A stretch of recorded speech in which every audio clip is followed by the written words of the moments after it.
کیا تمہاری ساری ہی دھنیں ایسی ہیں جو سر کے اوپر سے گزر جائیں؟ میں نے منہ بنا لیا۔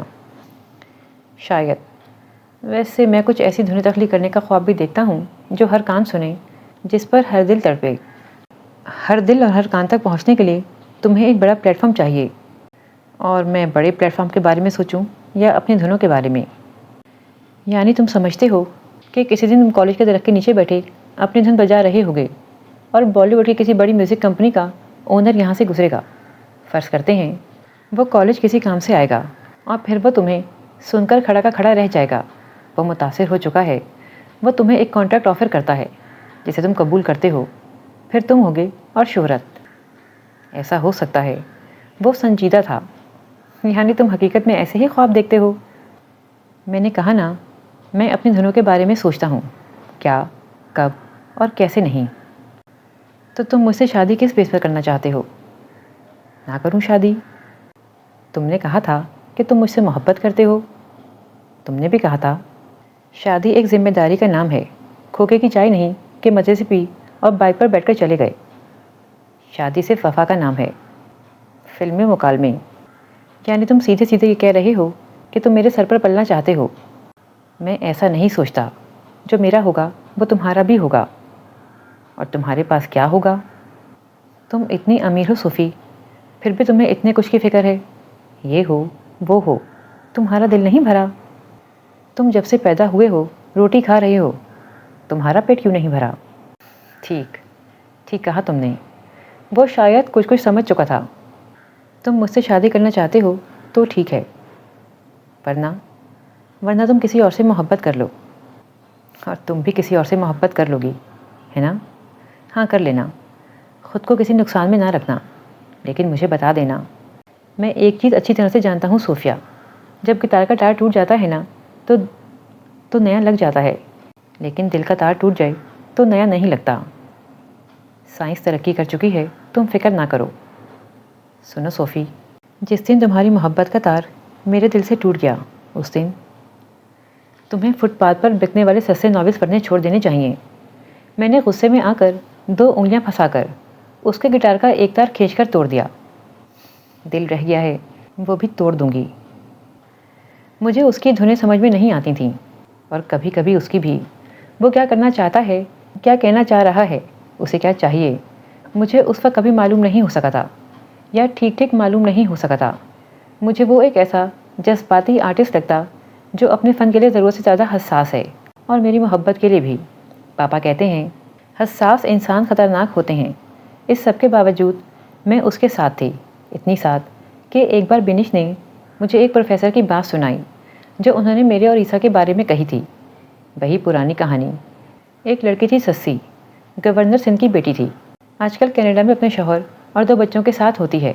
اور وہ لڑکا، وہ B کلاس کتابوں کے ٹائٹل بناتا ہے، نام بدل جاتے ہیں، کردار اور انجام وہی رہتے ہیں۔ مجھے اپنے بارے میں یہ تبصرہ بہت برا لگا تھا۔ میں نے عیسیٰ کو بتایا تو وہ مسکرانے لگا۔ تمہیں اس میں برا کیا لگا ہے؟ انہیں کیا لگتا ہے ہم تاریخ دہرا رہے ہیں؟ شاید۔ یعنی تم مجھے چھوڑ دو گے؟ میرا خیال ہے سسی نے اس مصور کو چھوڑا تھا۔ ضروری نہیں، یہ بھی ہو سکتا ہے کہ پینٹر اپنی پینٹنگ چھوڑنے کے لیے تیار نہ ہوا ہو۔ محبت اور فن ایک ہی چیز کے 2 رخ ہیں صوفی۔ اکثر ایسا ہوتا ہے، چھوڑا نہیں جاتا، بس چھوٹ جاتا ہے۔ اب یہ کون سا فلسفہ ہے؟ بہت سادہ۔ تمہارے پاپا مجھے پسند کرتے ہیں اور میرے گھر والے تمہیں، لیکن دراصل یہ تم ہو جو چھوڑ جاؤ۔ یعنی میں تمہیں چھوڑ دوں گی، بے وفائی کروں گی؟ نہیں، تم اسے بے وقوفی کہو گی۔ تم سے محبت کو؟ بالکل، یہ تم بھی تو کر سکتے ہو۔ ہاں، کیوں نہیں، میں بھی کر سکتا ہوں۔ یعنی ہم دونوں بدل سکتے ہیں۔ جہاں تک میں خود کو جانتا ہوں میں کبھی نہیں بدل سکتا، اور جہاں تک میں خود کو جانتی ہوں، ہاں، میں بدل سکتی ہوں۔ میں نے کہا تو وہ ایک ٹک مجھے دیکھنے لگا۔ وہ جانتا تھا، اور میں بھی، کہ میں سچ بول رہی ہوں۔ اس نے ایک گہرا سانس لیا۔ تم اپنی زندگی میں ہر طرح سے آزاد ہو، مجھے کہیں بھی تم پر اثر انداز نہیں ہونا چاہیے، تمہارے ساتھ رہتے ہوئے بھی اور تم سے دور ہو کر بھی۔ لیکن میں اتنا ضرور چاہتا ہوں صوفی کہ اگر مجھے چھوڑنا ہو تو احترام سے چھوڑ دینا، میرے دل پر کاری ضرب نہ لگانا، رسوا نہ کرنا۔ اور کچھ؟ مجھے اس کی باتوں پر اس وقت ہنسی آ رہی تھی جن پر بعد میں رونا آیا۔ اور کچھ نہیں، چلو آؤ تمہیں برگر کھلاؤں۔ برگر؟ وہی 60 روپے والا برگر؟ نہیں، 120 والا۔ اگر تم 500 والا کھانا چاہتی ہو تو تم کھا سکتی ہو، مجھے اس میں سے 120 کا نکال کر دے دینا۔ مجھے بے تحاشا ہنسی آئی۔ تم گٹار وٹار چھوڑ کر کامیڈی شروع کر دو۔ ٹریجڈی شروع کر تو دی ہے تمہارے ساتھ۔ اس نے آنکھ ماری۔ واقعی ٹریجڈی تو شروع ہو ہی چکی تھی، اتنی کہ اب اکثر رات میں مجھے خواب آتے تھے کہ 11 سال پہلے بنایا جانے والا اسکیچ جو سیاہ چاک سے بنایا تھا اب میں سرخ چاک سے بنا رہی ہوں۔ خواب کی ہر تفصیل ویسی ہی تھی جیسی حقیقت میں تھی، بدلا تھا تو بس رنگ، سرخ رنگ۔ میں نے ایک دو بار سوچا کہ مجھے عیسیٰ کو بتانا چاہیے کہ میں ایسے خواب دیکھتی ہوں، لیکن میں اسے بتا نہیں سکی۔ وہ ہر بات میں کوئی نہ کوئی عجیب نکتہ ہی نکالتا تھا۔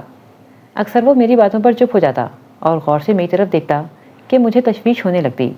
میں یہ بات محسوس کرنے لگی تھی کہ وہ مجھ سے زیادہ جاننے لگا ہے، پھر بھی مجھے لگتا تھا کہ میں اس سے بہت کچھ مخفی رکھنے میں کامیاب ہو جاؤں گی، جیسے یہ کہ میں اس سے محبت تو کرنے لگی ہوں لیکن اسے سچائی سے نبھانے کا کوئی عہد شاید نہیں رکھتی۔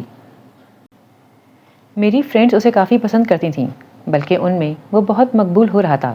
ان کا کہنا تھا کہ وہ ایک دن بڑا نام پیدا کرے گا۔ کیسے؟ میں پوچھتی۔ تم نے اس کی لک دیکھی ہے؟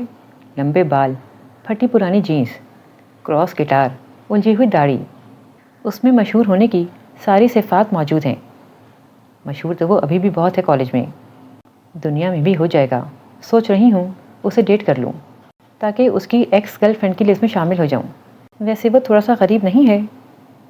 پتہ نہیں اس تھوڑا غریب سے اس کا کیا مطلب تھا، یعنی کتنا تھوڑا سا غریب؟ یار وہ شوقیہ بائک پر آتا ہے یا اس کے پاس ہے ہی بائک؟ وہ بس پر بھی آتا ہے۔ آج تک جو اس نے مجھے مہنگا ترین لنچ کروایا ہے وہ 560 بل کا کروایا ہے۔ سب دل کھول کر ہنسی۔ میں اس کی غربت کا مذاق اڑا رہی تھی۔ پھر بھی وہ مجھے پسند ہے، نورے نے کہا۔ تمہاری جگہ میں بھی ہوتی تو اسے مست ڈیٹ کرتی۔ تم نے دیکھا کہ وہ کس بے نیازی سے چلتا ہے، ایسے لگتا ہے جیسے اسے دنیا میں کسی کی کوئی پرواہ ہی نہیں۔ ایسے لاپرواہوں کی پرواہ لینے کو کتنا دل چاہتا ہے۔ اس نے دل کی طرف ہاتھ رکھ کر کہا۔ میری وہ بہت پرواہ کرتا ہے، میں نے فخر سے بتایا۔ اگر میں اس سے شادی کروں تو میں اسے میوزک کمپنی کھول کر دوں یا میوزک اکیڈمی۔ مجھے اس بات نے حیرت زدہ کر دیا۔ نورے نے اس پر انویسٹمنٹ تک کے بارے میں سوچ لیا تھا، اتنی اہمیت دے رہی تھی وہ اسے۔ میں نے عیسیٰ کو سب بتا دیا۔ خپتی سوچیں، وہ کہے لگا رہا تھا۔ لوگوں کو تم میں اتنی دلچسپی ہے، مجھے یقین نہیں آ رہا تھا۔ یہ سب وقتی ہوتا ہے یار، شاید میں الگ ہوں تو اپیل کرتا ہوں یا تھوڑا سا خوبصورت۔ مجھے اگنور کرنے کی عادت ہے، اور تم جانتی ہو جو لڑکا اگنور کرتا ہے وہ لڑکیوں کی ایگو کو ہٹ کرتا ہے۔ مجھ جیسے کچھ لوگ آگے چل کر اسٹار بن گئے تو لوگوں کو لگتا ہے میں بھی ویسا ہی اسٹار بنوں گا۔ ہم مستقبل کو ہمیشہ سجا کر رکھتے ہیں، اسے کامیاب دیکھتے ہیں، لیکن آخرکار ہر چیز اپنی کشش کھو دیتی ہے، اور ان میں انسان سب سے زیادہ جلدی اپنی کشش کھو دیتے ہیں۔ یعنی میری کشش بھی ختم ہو جائے گی؟ ہو جائے گی۔ اگر محبت ختم ہو گئی تو کشش کیسے رہے گی؟ کبھی کبھی وہ اتنا ہی صابگو ہو جاتا تھا، میں ہر روز اس سے ملتی اور مجھے لگتا کہ وہ آج نئی بات کر رہا ہے، وہ پہلے جیسا نہیں رہا۔ اگلے دن ملتی تو لگتا وہ کل جیسا نہیں رہا۔ یہ بھی سچ ہے کہ وہ مجھے بہت زیادہ حیران کرنے لگا تھا۔ اکثر مجھے لگتا کہ اس کے پاس کوئی جادو ہے، وہ میرے دل کی بات جان لیتا تھا، وہ میرے دل کا خیال اور چوری دونوں پکڑ لیتا تھا۔ عیسیٰ، وہ اپنی ذات میں چھوٹا موٹا درویش لگتا تھا۔ اسے الہام ہوتے تھے جو اس پر وضاحت سے آشکار ہوتے تھے، لیکن اس کی ذات کے بارے میں یہ الہام مجھے اس کے جانے کے بعد ہوئے، مجھ پر وہ اپنے ختم ہو جانے کے بعد آشکار ہوا۔ ایک رات وہ ڈنر کے لیے گھر آیا۔ اس نے ماما کے لیے گٹار بھی بجایا۔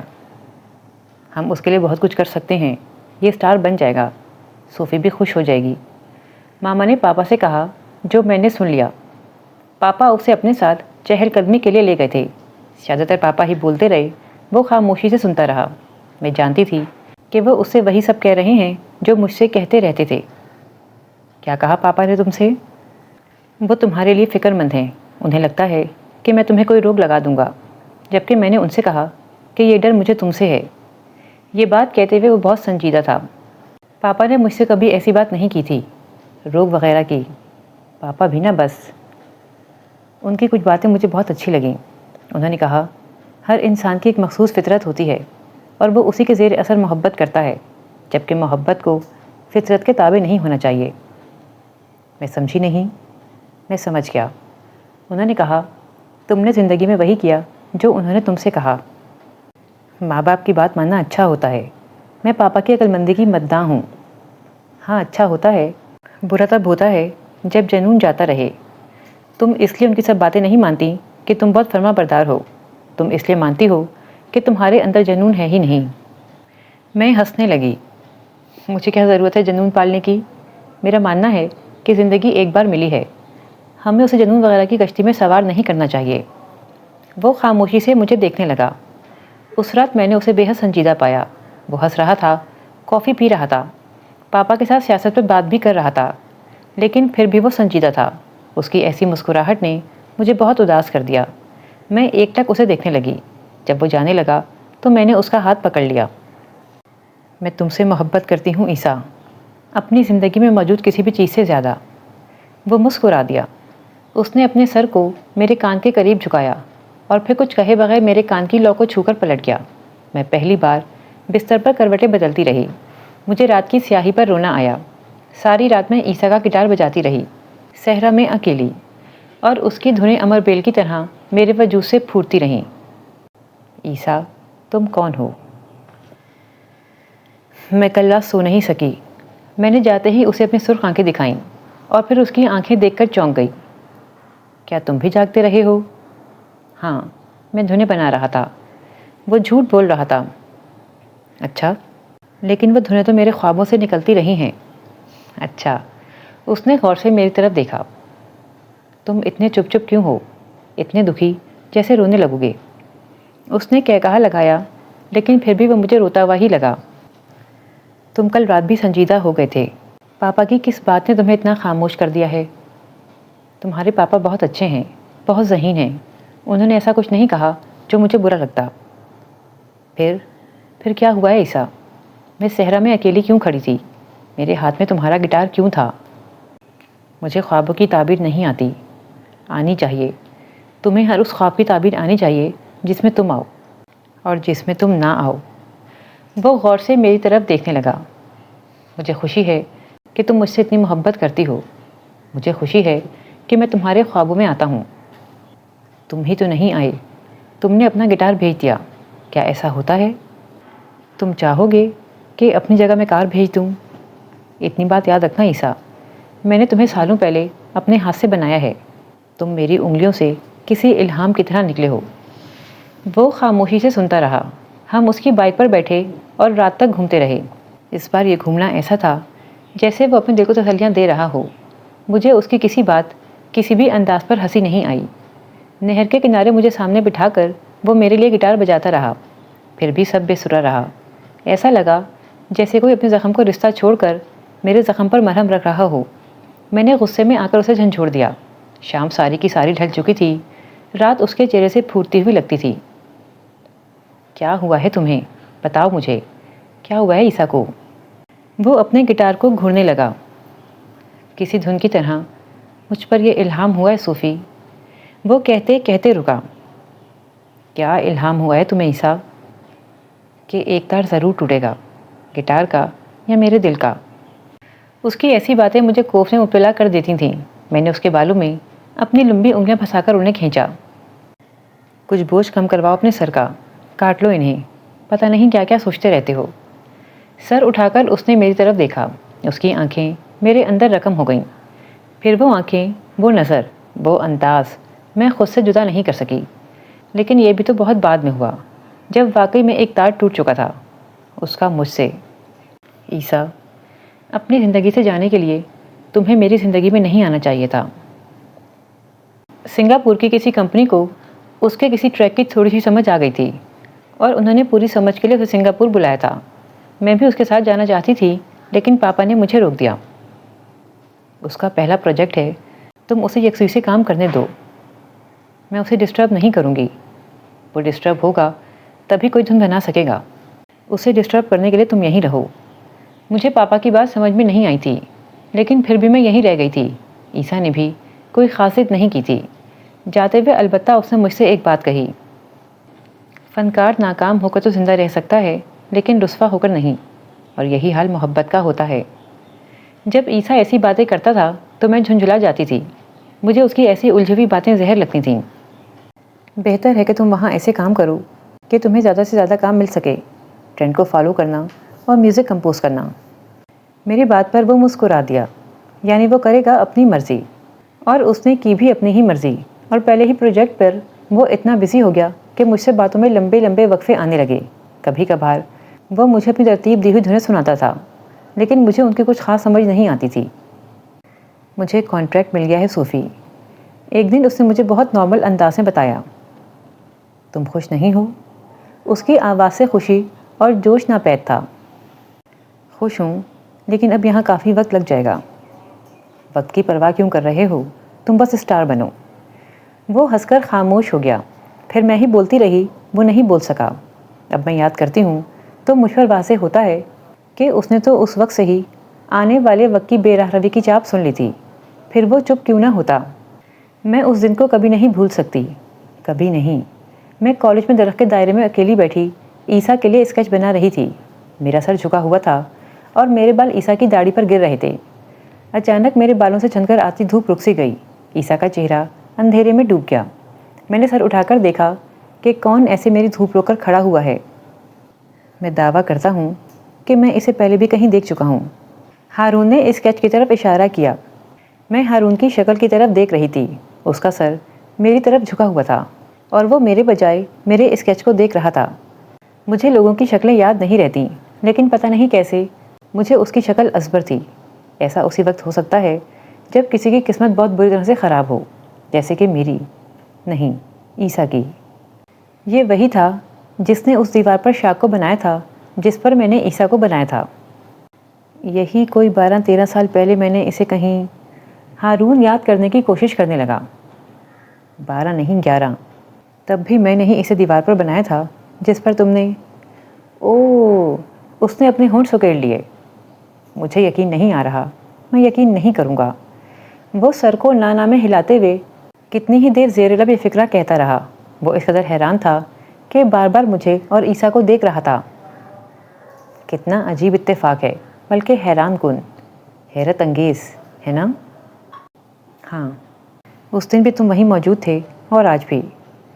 میں نے اگلے کئی دن وہاں تمہارا انتظار کیا تھا. میں تمہیں ڈھونڈتا بھی رہا تھا. تم وہاں دوبارہ کیوں نہیں آئیں؟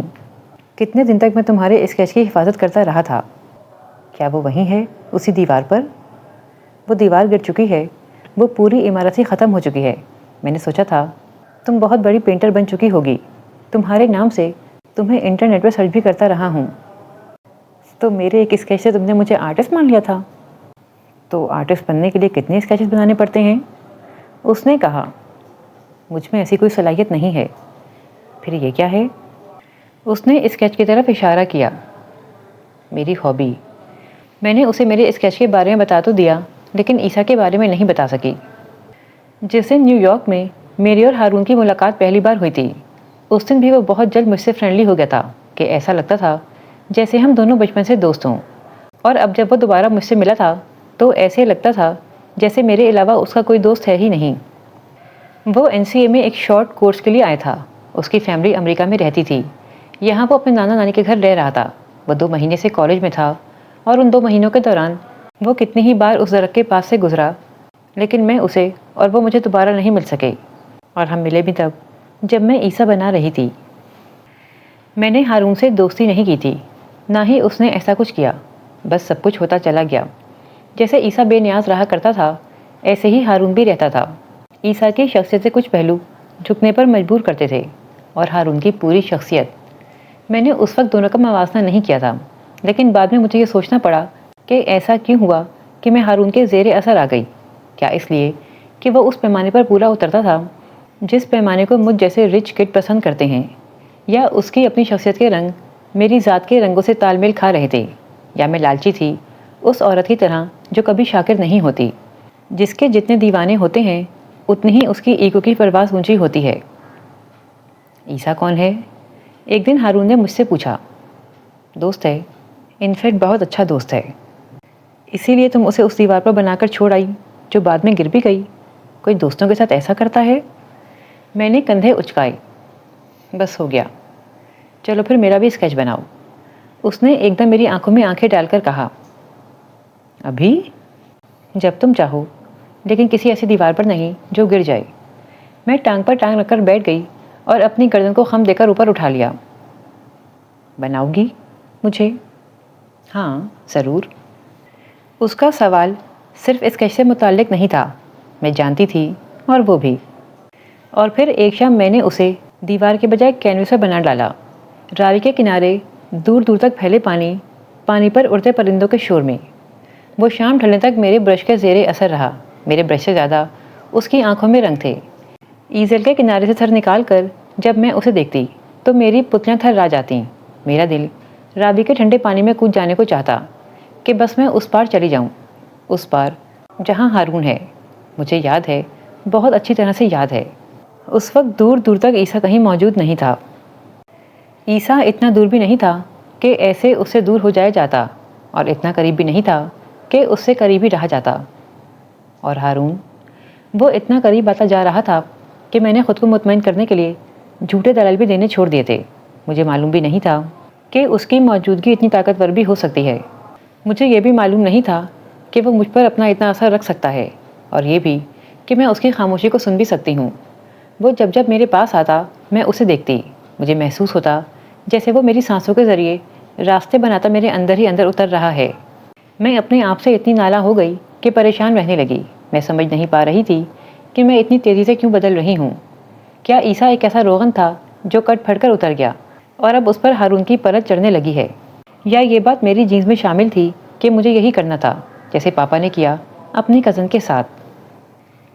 ہارون کو ڈنر کے لیے گھر بلا لو صوفی، پاپا نے کہا۔ ہارون ایک دو بار مجھے گھر ڈراپ کر چکا تھا۔ پاپا شاید مجھ سے زیادہ اس کے بارے میں جان چکے تھے، یہ بھی کہ ہارون کی ورث مجھ سے بھی زیادہ ہے۔ وہ صرف رچ کڈ نہیں ہے بلکہ اس سے کہیں زیادہ ہے۔ ضروری ہے اسے ڈنر پہ بلانا پاپا؟ پاپا غور سے مجھے دیکھنے لگے، ذرا سا مسکرائے۔ انہیں حیرت یہ تھی کہ میں چھپا کیوں رہی ہوں۔ ہماری کلاس میں ایک لڑکا تھا، وہ پروفیسر کے بلیک بورڈ پر میتھس کا سوال لکھنے کے دوران منہ میں بڑبڑا کر جواب حل کر لیتا تھا سیکنڈز میں۔ میتھس میں اس نے ہمیشہ 100% نمبر حاصل کیے تھے۔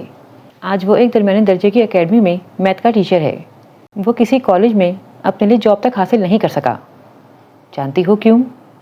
کیونکہ وہ ذہین تو تھا لیکن خوش قسمت نہیں۔ اسے میتھ کے فارمولے آتے تھے لیکن دنیا کے کلیے نہیں۔ پاپا نے میرا ہاتھ اپنے دونوں ہاتھوں میں لے کر کہا، ہر ذہین یا قابل انسان کامیاب نہیں ہوتا، خاص طور پر فنکار۔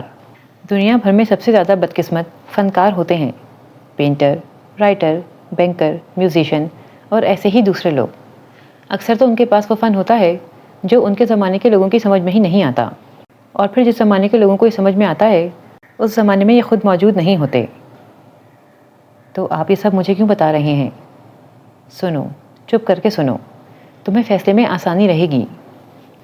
ہماری کالج کی لائبریری میں ایک بوسیدہ سی کتاب ایک پروفیسر کے ہاتھ آ گئی تھی۔ پروفیسر نے کتاب کی کاپیاں کروائیں اور سب کو پڑھنے کے لیے دیں۔ کتاب دنوں میں کالج میں مشہور ہو گئی، بلکہ کتاب کالج میں زبان زدِ عام ہو گئی۔ وہ کسی پرانی رائٹر کا ناول تھا، تقریباً 40-42 سال پرانا۔ پروفیسر نے رائٹر کے بارے میں معلومات حاصل کرنے کی کوشش کی تو جانتی ہو انہیں کیا معلوم ہوا؟ کہ یہ رائٹر کی زندگی کا آخری ناول تھا اور پہلا بھی۔ رائٹر نے اپنی کل جمع پونجی سے یہ ناول شائع کروایا، لیکن کتاب کو وہ پذیرائی نہیں مل سکی جو رائٹر کے خیال میں ایسی شاہکار کتاب کو ملنی چاہیے تھی۔ وہ دل برداشتہ ہو کر مر گیا اور اپنے لکھے دوسرے مسودے دریا میں بہا دیے۔ لیکن بعد میں اس کی کتاب مقبول ہوئی۔ میں نے ابھی کہانی مکمل نہیں کی صوفی۔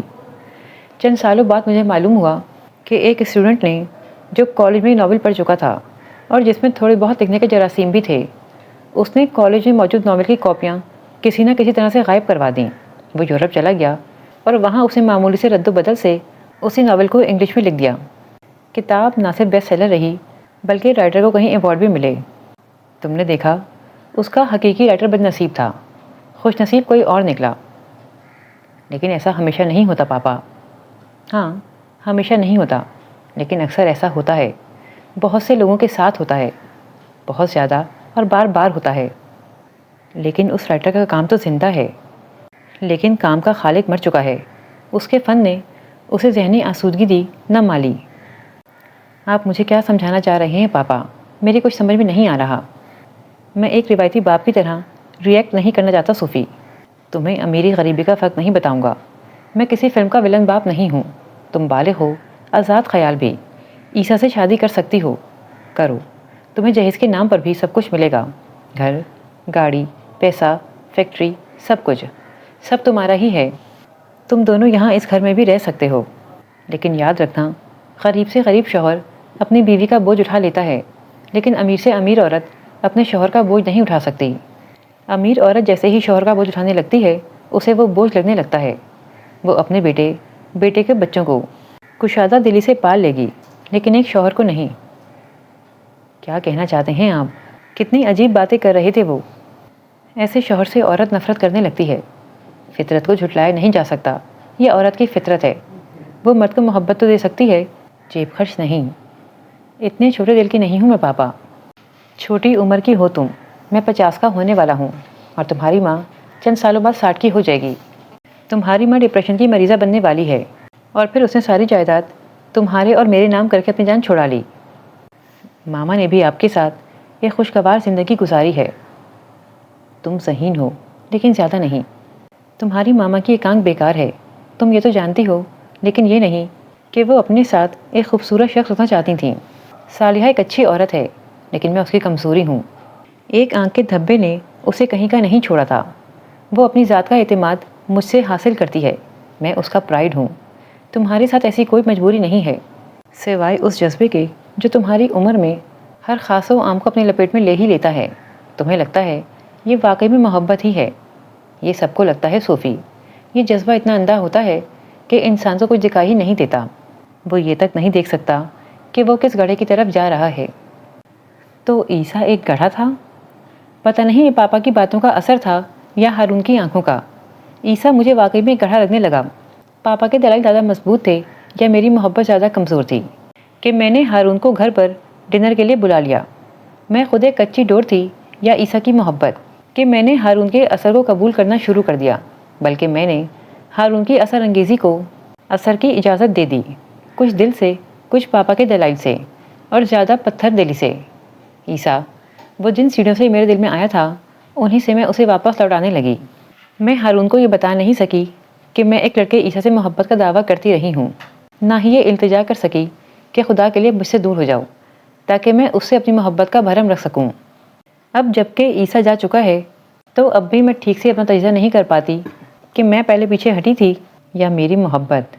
میرا خیال ہے دونوں، ورنہ مجھے یقین ہے کہ میری محبت۔ عیسیٰ سے دن میں چند منٹوں کی بات ہو جاتی تھی، پتہ نہیں وہ دن بدن اتنا خاموش کیوں ہوتا جا رہا تھا۔ نہ جانے اب راتوں کو وہ میرے خوابوں میں اتنا زیادہ کیوں آنے لگا تھا۔ مجھے ایسا لگتا جیسے وہ مجھے اور ہارون کو چھپ کر دیکھ رہا ہے، جیسے ہماری فلم دیکھ رہا ہو اور خاموشی سے انجام کا انتظار کر رہا ہو، اپنے یا میرے، محبت کے یا خود غرضی کے، بے وفائی اور رسوائی کے۔ میں نے ابتدا کیا کی، اس نے انتہا کر دی۔ روز آنے والی فون کالز دنوں اور پھر ہفتوں میں آنے لگیں۔ آخری بار جب میری اس سے بات ہوئی تو اس نے یہ کہا تھا، جیسے جیسے وقت گزر رہا ہے یہ لوگ میرے دھنوں کے دیوانے ہوتے جا رہے ہیں۔ ہر اگلی دھن انہیں پچھلی دھن سے منفرد لگتی ہے۔ میں نے انہیں ایک سنگل ٹریک کے لیے 3 دھنیں بنا کر دیں، اور ان کی سمجھ میں نہیں آ رہا کہ کس دھن کو نکال دیں اور کس کو رکھ لیں۔ انہیں تینوں ہی بے حد پسند آئی ہیں۔ تمہارا شکریہ صوفی۔ میرا شکریہ کیوں؟ تم ہی تو ہو جس کی وجہ سے یہ دھنیں بن رہی ہیں۔ فلم کا تھیم کیا ہے؟ آج سے پہلے میں نے کبھی اس سے تھیم کے بارے میں نہیں پوچھا تھا۔ یہ بات بتاتے ہوئے اس کا اندازہ ہی ایسا تھا کہ میں ٹھٹک گئی۔ مجھے شک ہوا کہ اس کے اندر جو ایک بڈھا سا بابا چھپ کر بیٹھا تھا، اس نے اسے میری حقیقت کے بارے میں بتا دیا ہے۔ وہ بابا جو میرے اندر نقب لگائے بغیر میرے دل کی چوڑی پکڑ لیتا ہے، وہ ہارون کا راز پا چکا ہے۔ محبت، ایک لڑکا مجھ جیسا اور ایک لڑکی تم جیسی، ایک وہ اور پھر وہ کون اور پھر کیا؟ اور اس نے فون بند کر دیا۔ مجھے اب ٹھیک ٹھیک یاد نہیں کہ اس دن پہلے کیا ہوا تھا، بلکہ مجھے تو کچھ بھی ٹھیک سے یاد نہیں۔ میں اب واقعات کو ایمانداری سے ترتیب نہیں دے پاتی۔ سب کچھ گڑبڑ ہو کر میری نظروں کے سامنے سے گزرتا چلا جاتا ہے۔ واقعات کے جھرمٹ میں عیسیٰ کو ڈھونڈنے کی کوشش کرتی ہوں اور وہ مل بھی جاتا ہے، لیکن دور، بہت ہی دور ہوتا ہوا۔ ہارون نے مجھے گھر سے پک کیا تھا۔ وہ آج خاموش کم اور مدہوش زیادہ تھا۔ وہ بار بار گردن کو خم دے کر میری طرف دیکھتا، اور اس کا دیکھنا کچھ ایسا تھا کہ مجھے لگتا تھا کہ میں اس کے قدموں میں جا بیٹھوں گی، گر جاؤں گی اور اس کا ہاتھ تھام کر اپنی پیشانی پر رکھ دوں گی۔ کالج کی پارکنگ میں ہم کار میں بیٹھے تھے، نہ وہ کار سے نکلا تھا اور نہ ہی میں۔ اس نے اپنی 2 انگلیوں کو میرے ہاتھ کی پشت پر رکھا اور انہیں پیانو کی طرح بجایا۔ اس کی آنکھوں کا نشیلا پن جو میری چاہت کی شدت میں بھڑک رہا تھا، اس کی آنکھ مجھ تک آئی اور میں نے اس کی انگلیوں کو اپنے ہاتھ کی پشت پر تھرکنے دیا۔ کچھ وقت ایسے ہی گزر گیا۔ ہارون کی قربت مجھ پر نشے کی طرح طاری ہونے لگی۔ ہاں، یہی وہ لمحہ تھا جب کالج کے چھت پر بیٹھے عیسیٰ کے گٹار سے نکلتی دھن اصل شکل میں ڈھل گئی۔ ٹھیک اسی وقت ایک تار ٹوٹا، اس کے دل کا تار۔ چوکیدار کا کہنا تھا کہ وہ صبح ہی آ کر چھت پر چڑھ گیا تھا۔ حیرت ہے، اگر اسے یہی کرنا تھا تو وہ واپس ہی کیوں آیا؟ بینش، نورے، سارا، نہ جانے کس کس کا یہ کہنا تھا کہ وہ ایک بے حد اداس دھن بجا رہا تھا۔ اس کا گٹار رو رہا تھا۔ کچھ دیر تک اس کے دوست چھت پر اس سے بات چیت کرتے رہے تھے، پھر وہ چھت پر اکیلا رہ گیا۔ وہ سنگاپور سے اچانک آیا تھا، پھر بھی اس کا آنا ایسا تھا جیسے وہ یہاں سے بہت پہلے ہی جا چکا ہے، جیسے وہ ہائی کہنے نہیں بائی کہنے آیا ہو۔ جس وقت میں کالج کے اندر آئی، سارا جلدی سے میرے پاس آئی۔ عیسیٰ آ چکا ہے، تمہیں فون کر رہی تھی میں، تم نے کال ہی اٹینڈ نہیں کی۔ سارا کے انداز میں اتنا جوش تھا کہ ہارون نے میری طرف حیرت سے دیکھا۔ تمہارا بیسٹ فرینڈ آ چکا ہے اور اس نے تمہیں اپنے آنے کی خبر ہی نہیں دی۔ سارا بھی قریب کھڑی کچھ کہہ رہی تھی، لیکن میں نے کسی کی آواز نہیں سنی، لیکن میرے کانوں میں اس کی دھن سرگوشی بن کر لفظوں میں ڈھل رہی تھی۔ لفظ جنہیں میں نے اس کے جانے کے بعد پڑھا، لفظ جن کی سمجھ سب کھو چکنے کے بعد آئی۔ میں نے سر کو اوپر اٹھایا۔ مجھے چھت پر بیٹھا عیسیٰ نظر آیا، جسے پہچاننے میں مجھے بہت وقت لگا۔ اس کی شکل وہی تھی اور لمبے بال بھی، پھر بھی وہ اپنی شکل بدل کر آیا تھا۔ اس نے گردن جھکا کر نیچے میری طرف دیکھا، میری آنکھوں میں، اور جیسے اس کے سارے شک، وہم حقیقت نکلے، میری خود غرضی کے، دغا بازی کے اور بے وفائی کے بھی۔ اس نے میری حقیقت کو پا لیا۔ نہ سوال کی گنجائش رہی، نہ الزام کی۔ گٹار اس کے ہاتھ میں تھا، لیکن وہ اسے بجا نہیں رہا تھا، لیکن لوگوں کا کہنا ہے کہ وہ بجا رہا تھا اس دھن کو جو انہوں نے پہلے کبھی سنی ہی نہیں تھی۔ اس دھن نے اتنا شور برپا کر دیا تھا کہ چوکیدار چھت کی طرف بھاگ کر گیا تاکہ اسے کان سے پکڑ کر نیچے لے کر آئے۔ کچھ پروفیسر رک کر اسے دیکھنے لگے تھے۔ اس کے کچھ دوست چھت کی طرف بھاگے۔ ان کا کہنا تھا کہ وہ اتنی محویت میں گٹار بجا رہا تھا کہ اسے یہ ہوش بھی نہیں رہا تھا کہ وہ کسی بھی وقت چھت سے گر سکتا ہے۔ ہاں، وہ اتنا ہی محو تھا، اتنا کہ NCA کالج کی سرخ اینٹیں اور مال روڈ کی بہتی سڑک اس کی دھن کے سوگ میں ساکت ہو گئی۔ درختوں پر بسیرا کرتے پرندے اس کے اطراف گھنٹوں کی طرح ٹن ٹن بجنے لگے کہ شاید وہ اپنا ارادہ بدل دے، لیکن وہ… میرا سر اس کی طرف اٹھا رہا، لیکن اس کی نظر دوبارہ میری طرف نہیں جھکی۔ اس کی محویت نہیں ٹوٹی، ارادہ نہیں بدلا۔ عیسیٰ، وہ جب چھت سے نیچے گرا، اس کا سر اینٹوں سے ٹکرایا۔